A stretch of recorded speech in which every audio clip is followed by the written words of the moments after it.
Pessoal, vamos lá continuar, né, nossa aula. Agora nós vamos ver, pessoal, agora o funcionamento mesmo do transformador, como é que ele opera, né?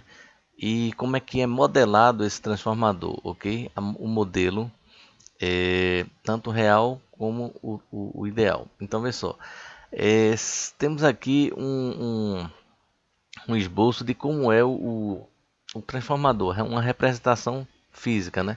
O circuito magnético e as duas bobinas. Aqui temos o primário, temos o secundário, ok? Então, vê só, pessoal, se aplicarmos uma tensão alternada aqui no primário, que esse é o enrolamento primário, vai circular por esse enrolamento uma corrente I1 alternada, ok? Uma corrente I1, que por sua vez vai dar condições ao surgimento de um fluxo magnético também alternado, chamado de fluxo mútuo, φm. Então, essa tensão aqui aplicada a essa bobina, vai surgir uma corrente, essa corrente vai dar origem a um fluxo mútuo, que vai ter esse sentido aqui e vai passar pela outra bobina. Então, a maior parte desse fluxo ficará confinado ao núcleo, uma vez que é este caminho de menor relutância. Como o material do núcleo é um material de ferro magnético, então a permeabilidade dele é altíssima. Isso implica numa relutância baixa.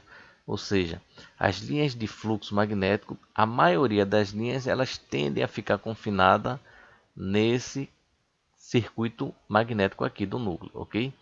Então esse fluxo vai dar origem a uma força eletromotriz na bobina 1 e na bobina 2, ok?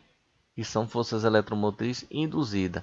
Então vou ter uma tensão E1 aqui e uma tensão E2 nessa bobina. Como é que a gente calcula?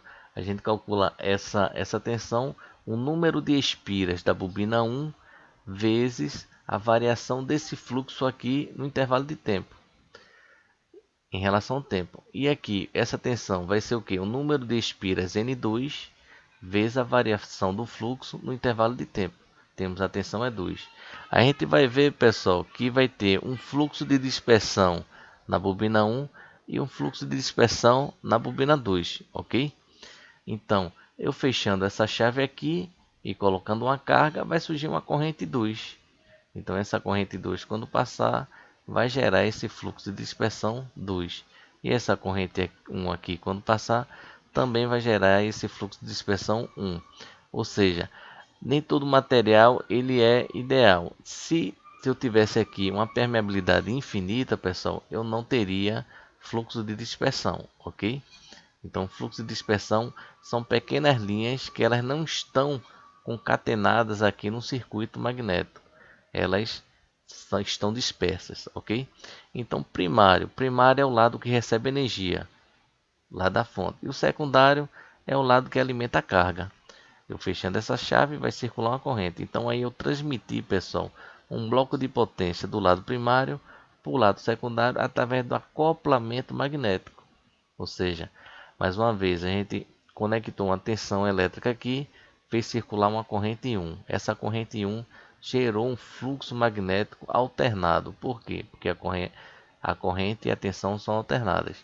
Esse fluxo mútuo aqui, fluxo M, ele é alternado, ele vai induzir uma força eletromotriz chamada E1 na bobina 1 e uma força eletromotriz E2 na bobina 2. Quando eu fecho essa chave aqui e ligo uma carga, faço circular uma corrente. Essa corrente gera um fluxo aqui, que vai ter um fluxo de dispersão, né, nessa bobina. E essa corrente 1 aqui também vai gerar um fluxo de dispersão na bobina 1. Então esse é o princípio de funcionamento. Então aqui nessa outra transparência é mais para falar a respeito do acoplamento magnético. Ou seja, quando a gente tem um acoplamento forte, ou seja, um acoplamento através de um material de ferro magnético do núcleo magnético da bobina 1 para a bobina 2, a gente tem um K, que é esse coeficiente aqui de acoplamento alto. Então esse K nunca vai ser maior do que 1. Por quê? Porque vê só, pessoal, o fluxo mútuo, esse fluxo M aqui que está no numerador, ele vai ser dividido pelo próprio fluxo mútuo mais o que o fluxo de dispersão da bobina 1, porque a bobina 1 não foi a que gerou o fluxo mútuo. Então, se eu pegar essa relação aqui, ó, sempre a gente vai ter um fluxo de dispersão, porque nem tudo é ideal, né? Então, fluxo mútuo dividido por ele mesmo mais o número, esse denominador aqui vai ser maior do que o numerador. Então, vai dar um K menor do que 1. Então, se nós não tivéssemos, pessoal, esse fluxo de dispersão, se tudo fosse ideal, então teríamos um K igual a 1, ok? Mas nunca o K, que é o coeficiente de acoplamento, vai ser maior do que 1. Sempre vai ser menor ou igual a 1. Igual a 1 seria se eu não tivesse nenhuma dispersão. Seria o caso ideal, ok? Então, quando esse K aqui é alto, significa que a gente tem um material de acoplamento magnético entre a bobina 1 e a bobina 2 excelente, ou seja, é um material de ferro magnético com alta permeabilidade magnética.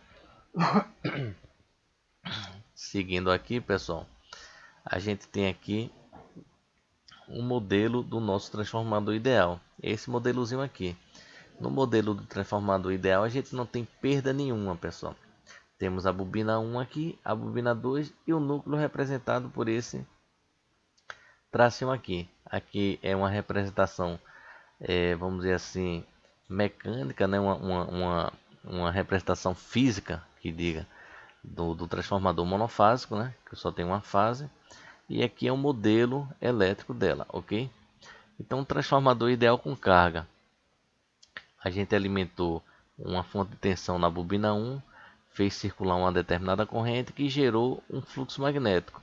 Esse fluxo magnético vai induzir uma força eletromotriz E1 aqui e uma força eletromotriz E2 aqui, proporcional ao seu número de espiras e a variação desse fluxo. E a força eletromotriz E1 proporcional ao número de espira 1 vezes a variação desse fluxo, ok? Se eu ligar uma carga nessa minha bobina 2, eu vou fazer circular uma corrente I2. Então, no ideal, eu não tenho perdas nem no enrolamento, nem tenho perdas no núcleo. E a tensão E2 aqui vai ser igual à tensão na carga aqui V2, ok? Então, a equação fundamental de transformadores é o que? É a relação transformação. O que é a relação de transformação, pessoal? É V1 dividido por V2. Essa relação aqui da tensão primária com a tensão secundária, que é igual, pessoal, ao número de espiras da bobina 1 em relação ao número de espiras da bobina 2. Então, se a tensão em 1 no enrolamento 1 for maior do que do enrolamento 2, aí eu vou ter o que? Um transformador abaixador, ou seja, eu estou pegando uma tensão maior e botando para uma tensão menor. Se a tensão no enrolamento 1 for menor do que a tensão do enrolamento 2, eu vou ter o que? Vou ter um transformador elevador, ou seja, a tensão está passando uma tensão menor para uma tensão maior. E como é que se comporta aí, pessoal, esse alfa, que é minha relação de transformação? Se alfa for maior do que 1, um transformador é abaixador, ou seja, a tensão V1 aqui vai ser o que? Vai ser maior do que a tensão V2. Então, V1 maior dividido por V2 menor, ele é um trafo abaixador. Se alfa for menor do que 1, significa que V1 é menor do que V2, ou seja, vai ser elevador. A tensão 1 é menor do que a tensão 2. Eu estou elevando a tensão de 1 para a tensão 2. E se alfa for igual a 1, eu tenho um transformador isolador. Aqui, pessoal, no transformador ideal, a potência transmitida desde o primário para o meu secundário é igual. Então, se eu tenho um transformador monofásico, a potência aparente 1 é igual à potência aparente 2. Então, V1 vezes I1 é igual a V2 vezes I2, ok? Então, se eu fizer a relação I2 sobre 1, vai dar o quê? Vai dar V1 sobre V2, ok? Porque V1 vezes I1 é igual a V2 vezes I2. E o que é V1 sobre V2? É igual a N1 sobre N2 daqui, ó. N1 sobre N2. Então, essa relação para a corrente também é válida, ok? Então, alfa é a relação de transformação, V1 e V2 são as tensões eficazes do enrolamento primário e secundário, N1 e N2 é o número de espira do enrolamento primário e secundário, E o em 2 são as correntes do rolamento primário e secundário. Pessoal, vamos ficando por aqui para o vídeo não ficar muito longo, ok?